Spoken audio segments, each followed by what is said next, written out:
ফুদিন প্রতিদিন খাই শাক খাতো না তরকারির যে দাম তাই শাক খাই খালি বুঝছো। আর এই লোক এই যে বড় হইলে লাউ শাক কেমনি কাটবা জানো?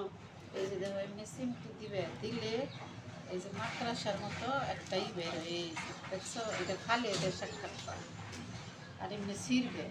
আর হইলো আমার তোমার বুড়ে তারপরে আমার নানির না এইভাবে শাক কাটতে দেখছে। হয়তো মানুষের লাউ শাক খালি দিয়ে কাটে মন করে, কিন্তু এই যে লাউ শাক এমনি একটা ময়লা আছে এই দেখছো।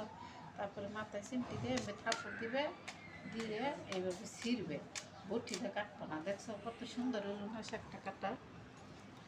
পছন্দ হয়েছে? আবার খেয়াল করে দেখো এই যে এটা এইভাবে এমনি ফালাইলে না, আর এই জায়গায় এমনি চিমটি দিবে, এই যে সাদা ময়লা দেবে এই যে দেখছো। অনেকে তো বুঝে না। আর তারপরে শাক বটি দিয়ে কাটবা না এমনি, কে বুদ্ধি দেখাত মনে কে এইভাবে সুন্দর লাগবো। এই যে শাক দেখতে সুন্দর, খাইতেও মজা। বন্ধুরা সবাই কেমন আছেন? আশা করি ভালোই আছেন। আজকে শুক্রবার, ছুটির দিন। আর আমার বাস্তি আমাকে জিজ্ঞেস করলো আমরা প্রতিদিন শাক খাই কেন? আসলে আমরা একবেলা শাক খাই, ডাল ভাত দিয়ে শাক ভাত দিয়ে। এই যে দেখেন কি সুন্দর মাকড়াসার মতো ময়লা বের হয়েছে। তারপরে সুন্দর করে